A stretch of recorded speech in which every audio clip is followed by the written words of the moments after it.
नमस्कार, आपके साथ मैं हूं लावनी विनीत और एक बार फिर आप जुड़ चुके हैं हमारे उस मुहिम के साथ जो सीधे तौर पर आपके हितों से जुड़ी हुई है। दरअसल दिल्ली एनसीआर में बिल्डरों का गोरख धंधा और उनके जाल में फंसे हजारों लोगों की आहें आपके लिए अब नई बात नहीं रह गई है, लेकिन सपनों का टूटना, खून पसीने की कमाई का लुट जाना हर बार बेहद दर्दनाक और अंतहीन पीड़ा पहुंचाने वाला होता है। टूटे हुए सपने का दर्द लेकर अदालत के चक्कर लगाने वालों की कहानी भले ही एक जैसी लगती हो, लेकिन इसके शिकार आप भी हो सकते हैं, इसलिए अब आप जाग जाइए। दरअसल गुड़गांव के एएमबी ग्रुप, स्पेस ग्रुप, अर्थ ग्रुप और नोएडा, ग्रेटर नोएडा के सेठी ग्रुप, यूटीसी, अर्थकॉन और प्राइम रोज ग्रुप से आप सावधान रहें। इनके प्रोजेक्ट में अब तक हजारों लोगों ने निवेश कर दिया है, साथ ही साथ हजारों भोले भाले लोग इनके झूठे वादों के झांसे में फंस भी रहे होंगे। इसलिए आपको सुदर्शन न्यूज, हम फिर कह रहे हैं कि बार बार आपको सुदर्शन न्यूज ये हिदायत दे रहा है कि आप सचेत हो जाएं, जाग जाएं, सावधान हो जाएं और इन कंपनियों में निवेश से बचें और फंस गए हैं तो अपने पैसे निकालने की कार्रवाई तत्काल शुरू कर दें।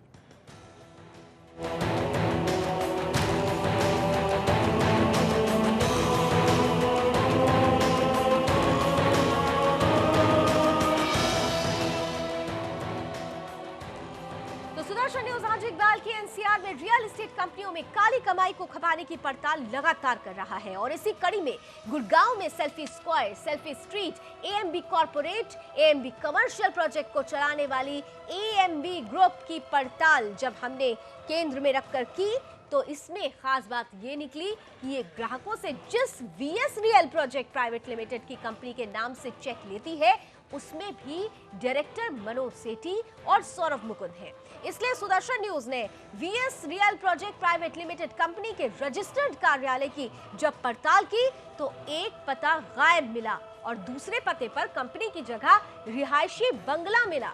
हमारे संवाददाता सागर कुमार ने इसकी पड़ताल की तो देखिए किस तरीके से ये सच सामने आया।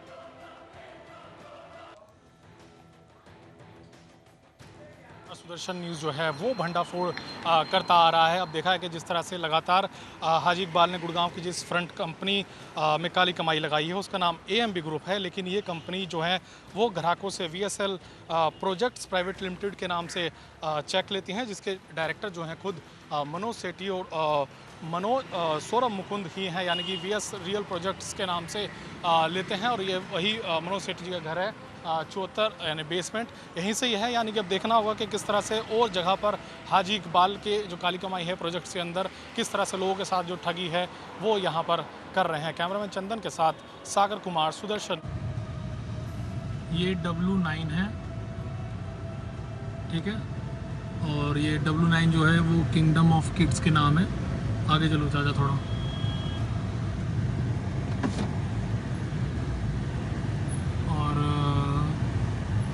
ये W13 है, W13 और ये 11, यानी कि 12 बीच में गायब है। W13 और 12 है, लेकिन W13 और 11 है। ये रहा W13, इसके पहले एकदम से था 11, लेकिन 12 जो था वो बीच में नहीं है, ये खाली प्लॉट है। यानी ग्रेटर कैलाश के अंदर अश्वनी सर जो आपने एड्रेस दिया है वो फेक है। तो आपने देखा कि जिस एड्रेस पर किसी का आता पता ही नहीं है और उस एड्रेस पर किस तरीके से चेक भी दिए जाते हैं और तमाम काली हरकत की जाती है जो आपको नुकसान पहुंचा रही है। बहरहाल हाजी इकबाल और उसके काले कारनामे को लेकर सुदर्शन न्यूज की पड़ताल लगातार जारी है। हम जो खुलासे करते हैं उसकी जमीनी पड़ताल करने के बाद ही आपके सामने सारी सच्चाई लेकर आते हैं। आपको आगाह करना, सरकारी तंत्र को खड़खड़ाना और उन्हें कार्रवाई के लिए मजबूर करना ही हमारा सबसे बड़ा उद्देश्य है। और इसी कड़ी में हमें हाजी इकबाल के बेटे मोहम्मद जावेद की कंपनी इंचैंट इंफ्रास्ट्रक्चर प्राइवेट लिमिटेड की जानकारी भी हाथ लगी, जिसने जहां गुड़गांव के एएमबी ग्रुप में निवेश कर रखा है, वहीं ग्रेटर नोएडा वेस्ट में स्पर्श नाम के एक ग्रुप हाउसिंग प्रोजेक्ट को भी शुरू किया है। लेकिन वही बात ना कि काम आज तक नहीं हुआ। सुदर्शन न्यूज के इनपुट एडिटर अश्विनी त्रिपाठी ने इस पूरी खबर की पड़ताल की और उसके बाद जो खुलासा हुआ वो चौंकाने वाला है। काली कमाई को सफेद करने के लिए हाजी इकबाल ने जिस तर्ज पर रियल एस्टेट में फ्रंट कंपनियां बनाई हैं और सुदर्शन न्यूज की पड़ताल जिस तरीके से आगे बढ़ रही है, कई नई कंपनियां आ रही हैं जिसमें हाजी इकबाल के बेटे या उसके परिवार के लोगों ने काली कमाई को इन्वेस्ट किया है। ऐसे ही एक कंपनी हमारे सामने आई है, इंचेंट इंफ्रास्ट्रक्चर प्राइवेट लिमिटेड, जो एएमबी ग्रुप में उसको लॉन्ग टर्म सिक्योर्ड लोन भी दिया है। यहाँ हम दिखाना चाहेंगे आपको, यहाँ ये एएमबी ग्रुप का एक बैलेंस शीट है जिसमें ये दिखाया गया है, और ये जो है कंपनी जहाँ एरो आप देख रहे हैं वो इंचेंट वो है। मैं थोड़ा इसको और बड़ा करता हूँ तो आप इसको देख पाएँ। ये इंचेंट ग्रुप है, जो कंपनी है जो एएमबी ग्रुप में करीब 45 लाख रुपए का long term insurance secured loan दिया है। सिक्योर्ड लोन दिया है 45 लाख रुपए का। इंचेंट ग्रुप है, enchant infrastructure private limited group है, जिसके डायरेक्टर आप देखेंगे, वो मैं दिखाना चाहूँगा आपको कि कौन से हैं डायरेक्टर। मोहम्मद जावेद, सौरभ मुकुंद। देखिए, ये मोहम्मद जावेद वही हैं जो हाजी इकबाल के बेटे हैं, इनके बारे में हम बता चुके हैं आपको। और सौरभ मुकुंद हैं जो एएमबी बिल ड्रॉप में भी है और VS Real Projects Private Limited में भी है, जिसका चेक उनके नाम से जाता है, जैसा हम बता चुके हैं आपको। आखिर ये इंचेंट ग्रुप और क्या काम करती है, तो हमें जो जानकारी मिली वो आपको दिखाना चाहेंगे। अब ये देखिए, जो ये हमें जो डॉक्यूमेंट मिले हैं वो है 21 फरवरी 2015 की एक मीटिंग का जिक्र है, जिसमें 204वां मीटिंग है, उसके मिनट्स दिए हुए हैं, SEAC मीटिंग जिसे कहते हैं। और डायरेक्टरेट ऑफ इन्वायरमेंट यूपी के लीडरशिप में ये मीटिंग हुआ था, और उसमें उसके चेयरमैन मेंबर्स के नाम लिखे हुए हैं। DM Khan, SN Singh, SK Upadhyay, असीम कुमार सिंह, SC ब्रह्मचारी ये मेंबर हैं, DS गुप्ता, संजय कुमार IAS, ये लोग हैं जो मेंबर। इसके 8वें पेज पे आप जाएंगे, ये देखिए 4थे नंबर के जो मीटिंग में इसमें मिनट्स में ये आया है, ग्रुप हाउसिंग प्रोजेक्ट्स स्पर्श, ध्यान दीजिएगा नाम, स्पर्श प्राइवेट लिमिटेड। यहाँ देखिए, ये ग्रुप 4थे नंबर पे है, group housing project Sparsh at plot number GH02D sector 12 greater Noida UP, messrs Enchant infrastructure private limited. ये वही कंपनी है जिसकी हम जिक्र कर रहे हैं, जो एएमबी ग्रुप में इन्वेस्टमेंट कर चुका है। और Shri Mridulal Srivastava B12 sector 1 Noida UP, file number 2341 ADH। लेकिन ये स्पर्श क्या एंचेंट प्राइवेट लिमिटेड बना रही है, कोई और बना रहा है? तो हम जब सुदर्शन न्यूज ने पड़ताल किया तो वहां अर्थकॉन स्पर्श के नाम से एक प्रोजेक्ट आता है, जो सेक्टर 12 में, आप देखें सेक्टर 12 में ये प्रोजेक्ट बन रहा है। जैसा कि हमने बताया कि सेक्टर 12 में ये प्रोजेक्ट है, ये नोएडा, जो यहाँ पे स्पर्श का प्रोजेक्ट है ये, और जो डिटेल दिया गया था। और एक और जो खबर, जो जानकारी हमको मिली, वो आपको हम देना चाहेंगे। यहाँ देखिए, ये मिलीनियम पोस्ट है और नो हाफ ट्रूथ करके इसका कैंपेन है, इनका अपील है।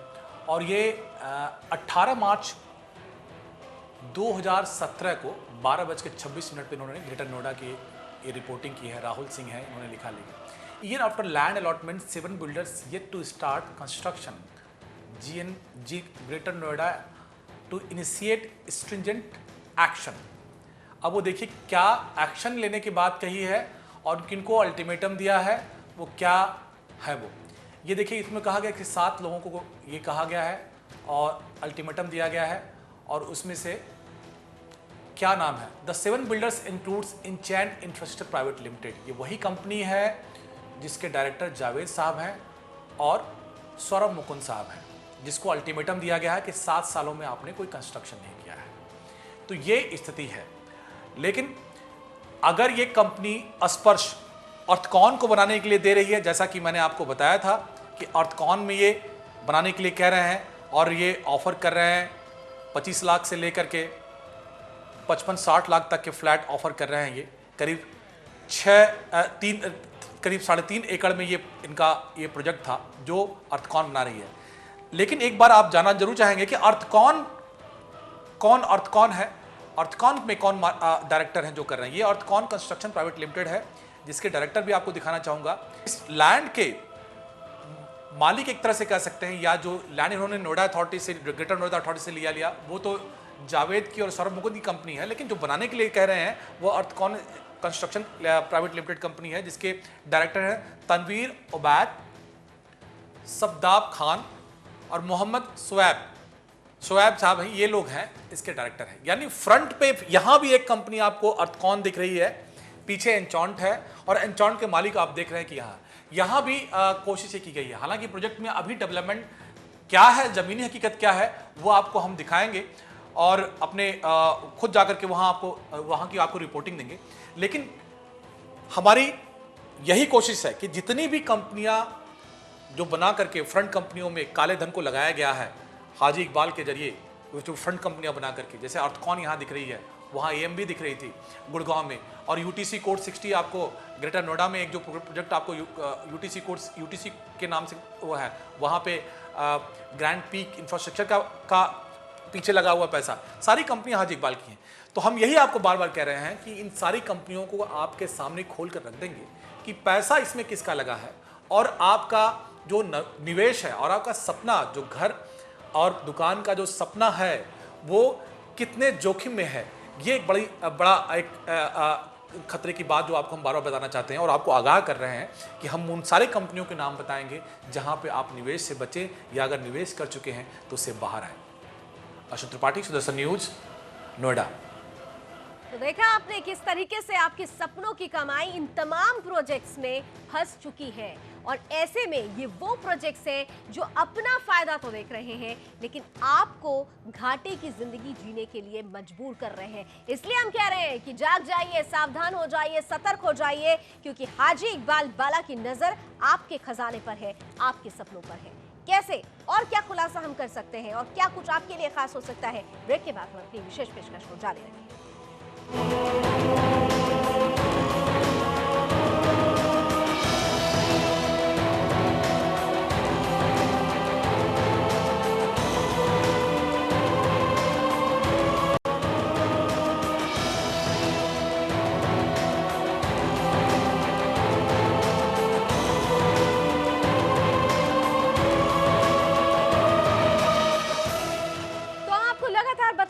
हाजी इकबाल किस तरीके से अपने काली कमाई को, ब्लैक मनी को व्हाइट में तब्दील करने के लिए रियल एस्टेट में पैर रखता है, लेकिन उस रियल एस्टेट में सीधे तौर पर नुकसान आपको पहुंचाया जाता है। आपके सपनों का घर कहीं खड़ा नहीं होता, लेकिन उसके नाम पर आपसे लाखों वसूल लिए जाते हैं। और जब आप पहुंचते हैं अपने उस सपने के घर को लेने के लिए, जानने के लिए कि आखिर क्या हो रहा है, तो उस जगह पे सिर्फ बंजर जमीन मिलती है और कहीं कहीं तो कंपनी भी गायब होती है। हमारी पड़ताल लगातार जारी है और इस वक्त मेरे साथ स्टूडियो में सुदर्शन न्यूज के इनपुट एडिटर अश्विनी त्रिपाठी जुड़ चुके हैं, जो लगातार इस खबर को एनालाइज कर रहे हैं, क्रैक कर रहे हैं। यहाँ पर एक बात बहुत इंपॉर्टेंट अश्विनी जी देखने पे आ रही है कि जो वीएस रियल प्रोजेक्ट है उसका एड्रेस जब आप लोगों ने ढूंढा, सागर का हमने वॉकथ्रू भी देखा, एड्रेस नहीं मिला। आखिर ये किस बात की ओर संकेत कर रहा है? देखिए, ये हमें शक पहले से लग रहा था कि आखिर क्या वजह है कि एक कंपनी, जो फ्रंट की कंपनी एएमबी ग्रुप, जो इतने बड़े प्रोजेक्ट को लेके चल रही है और पब्लिक डीलिंग एएमबी ग्रुप कर रहा है, एडवर्टीजमेंट एएमबी ग्रुप कर रहा है, लोग अगर अपनी शिकायत लेके जाएंगे एएमबी ग्रुप के पास जाएंगे, तो आखिर ये वीएस रियल जो प्रोजेक्ट्स लिमिटेड है वो कंपनी चेक क्यों ले रही है, क्यों ऐसा किया जा रहा है, उसके पीछे मकसद क्या हो सकता है? तो मकसद वो अब सामने धीरे धीरे आएगा कि मकसद क्यों ऐसा कर रहे हैं। लेकिन उसका पता, जो रजिस्टर्ड पता दिया गया है, उस रजिस्टर्ड पता पर हमें वो कंपनी नहीं मिलती है। ये जरूर बात है कि वसंत विहार में एक जानकारी जो मिलती है, एक बंगलो है और वहाँ बेसमेंट में किसी मनोज सेठी ने उस बेसमेंट को किराए पे ले रखा है, लेकिन खुद नहीं है, कुछ नहीं है, वहाँ पे कोई सबूत नहीं है उस कंपनी के, कुछ नहीं है। यानी कहने को वो एक कंपनी है और उसके नाम से किराए पे ले रखा, तो उसके नाम से उन्होंने ले लिया। दूसरा जो एड्रेस उन्होंने दे रखा था ग्रेटर कैलाश का, जो W12 का दे रखा था, वो और भी चौंकाने वाला था। उस पूरे पते में आप देखें, इसलिए मूविंग वो वीडियो बनाया गया है कि एक लाइन से जो एड्रेस है, बंगला है, वो बड़े रईस पॉश इलाके में है। W11 दिखता है, उसके बाद सीधे W13 दिखता है और W12 के प्लॉट पे कुछ है नहीं, कोई कंस्ट्रक्शन नहीं है। अब जहां कुछ है नहीं है, उसका पता कैसे रजिस्टर्ड पता दे सकते हैं आप? ये भी वीएस रियल एस्टेट का एड्रेस है। ये सवाल ये उठता है कि ये ऐसा एक कंपनियां क्यों कर देती हैं और क्या किस भरोसे में कर देती हैं कि यहाँ तक कोई पहुंच नहीं पाता। चलिए इसका जवाब ले लेते हैं। हमारे साथ इस वक्त सुप्रीम कोर्ट की एडवोकेट प्रज्ञा भूषण जुड़ चुकी हैं। प्रज्ञा, बहुत बहुत स्वागत है आपका। आज हम सीधे तौर पर जो एक खुलासा कर रहे हैं, जो हमने पड़ताल की है, यहाँ पर हम देख रहे हैं कि कंपनीज में डायरेक्टर सेम है। एक कंपनी जिसमें 2 डायरेक्टर्स हैं, लेकिन बावजूद इसके दूसरी कंपनी भी बना दी जाती है और दोनों डायरेक्टर्स भी सेम होते हैं। तो ये कौन सा बड़ा खेल होता है? इसमें जैसे अभी अश्विनी जी बात कर रहे थे कि एक कंपनी है जो डेवलपर है जो कि प्रोजेक्ट बना रही है, लेकिन जो चेक है, जो बायर निवेशक है, वो चेक किसी और कंपनी के नाम से दे रहा है। तो इसमें होता क्या है, इसमें खेल क्या चल रहा है कि जब बायर को अगर अपना पैसा वापस चाहिए और उसे अपना पैसा रिकवर करना है, तो वो जो डेवलपर कंपनी है उससे वो पैसा ले नहीं सकती है, क्योंकि उनको पैसा दिया ही नहीं था। और जो जिनको पैसा दिया है उनके साथ इनका कोई एग्रीमेंट नहीं है, प्रीविटी ऑफ कॉन्ट्रैक्ट है ही नहीं। तो यानी कि ये अपना प्रीविटी ऑफ कॉन्ट्रैक्ट साबित ही नहीं कर पाएंगे कि इन्होंने उस कंपनी को पैसा क्यों दिया था, किस लिए दिया था, क्योंकि इनका जो फ्लैट बायर एग्रीमेंट है वो उस कंपनी के साथ है जो कि पूरे प्रोजेक्ट को डेवलप कर रही है, बना रही है, और इन्होंने पैसा किसी और को दिया है। तो ये साबित करना बड़ा मुश्किल हो जाएगा कि ये पैसा उन्होंने उस पर्टिकुलर फ्लैट के लिए ही दिया था। तो जब ये पैसा वापस लेने जाएंगे तो ये साबित करने में इनके सालों गुजर जाएंगे कि इन्होंने उस फ्लैट के लिए पैसा दिया था, जो फ्लैट इन्हें कभी पोजेशन मिला ही नहीं, और वो फ्लैट वापस मिलना चाहिए। और प्रज्ञा जी, इसमें एक और जानकारी जोड़ना चाहूंगा। और जिस कंपनी के नाम से चेक दिया जा रहा है उसके 2 रजिस्टर्ड एड्रेस गलत पाए गए हैं। पहले एड्रेस पे वो पता ही नहीं है, वहाँ प्लॉट ही नहीं है, और दूसरे एड्रेस पे बेसमेंट में वो मनोज सेठी ने किराए पे ले रखा है। कंपनी का कोई एड्रेस नहीं है, कंपनी का कोई नामो निशान नहीं है। इस तरह की जो चीजें होती हैं, हालांकि कंपनी हो सकता है मिल जाए बाद में, लेकिन इससे क्या होता है, ये डिले टैक्टिस होती है कंपनीज की, एक बायर, एक जेन्युइन निवेशक को फ्रस्ट्रेट करने की, परेशान करने की, कि सबसे पहले जब वो निवेशक केस डालेगा तो उस एड्रेस पे डालेगा जो उसे एड्रेस एक्चुअली दिया गया था उसके फ्लैट बायर एग्रीमेंट में। उस एड्रेस पे कोई मिलेगा ही नहीं, फिर उसे कोर्ट ऑर्डर करेगी 3-4 डेट के बाद, जो 4-4, 6-6 महीने में एक डेट लगती है कोर्ट में, कि आप इसका असली पता ढूंढ के लाएं। जब असली पता ढूंढ के लाया जाएगा तो पता लगेगा कि जो कोर्ट है उसका जुरिस्डिक्शन ही नहीं बन रहा है उस एरिया में। उस कोर्ट का जुरिस्डिक्शन तो किसी और शहर या किसी और स्टेट का बन गया है। उस केस में वो वहां से केस में ड्रॉ करेगा और दूसरे राज्य में जाके दोबारा केस डालेगा। तो इसमें कई साल गुजर जाएंगे। बिल्कुल, ये जो खेल है ये खेल रहे हैं, और जो आपने जिस बात को आपने तफसील से समझाया, दरअसल उस खेल के पीछे मंशा क्या है वो भी समझ में आ गई। लेकिन बहुत सारे ऐसे हमारे इन्वेस्टर्स हैं जो इस खेल में, जो इस काले खेल में फंस चुके हैं, उनके लिए क्या अभी कोई रास्ता बचा है?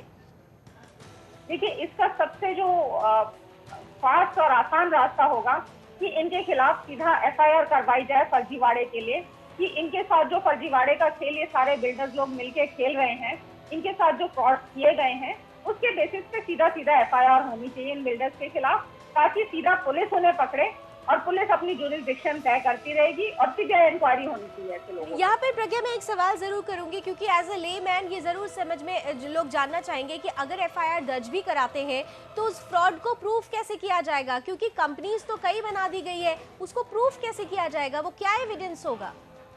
FIR का सबसे बड़ा फायदा है कि इसमें जो एक पार्टी है वो स्टेट होती है ना, तो उसमें पुलिस अपनी इन्वेस्टिगेशन करेगी, पुलिस ढूंढेगी, पुलिस इन सारे लिंक्स को ढूंढेगी, और जो निवेशक है उसे पिलर टू पोस्ट दौड़ना नहीं पड़ेगा अपनी चीजों को प्रूव करने के लिए। इसमें पुलिस अपना काम करेगी और अपनी इन्वेस्टिगेशन साबित करने के लिए वो अपनी जो मान्यता है वो सिद्ध करेगी। तो बिल्कुल, जो लोग इस काले कारनामे में फंस चुके हैं उनको सीधे तौर पर सचेत हो जाना चाहिए, सजग हो जाना चाहिए, और अगर आपके पैसे फंस चुके हैं तो तुरंत FIR दर्ज कराइए, क्योंकि ये वो लोग हैं, ये वो काले कारोबारी हैं जो सीधे तौर पर आपको नुकसान पहुंचाने के लिए ही बने हुए हैं। और इसलिए जरूरी है कि ऐसे काले कारोबारियों के खिलाफ एक बड़ी मुहिम के तहत बड़ी कार्रवाई की जाए। बहुत बहुत शुक्रिया अश्विनी जी, बहुत बहुत शुक्रिया प्रज्ञा जी हमारे साथ जुड़ने के लिए। बहरहाल अभी बस इतना ही। देश और दुनिया की तमाम खबरों के लिए आप जुड़े रहिए सुदर्शन न्यूज के साथ। जय।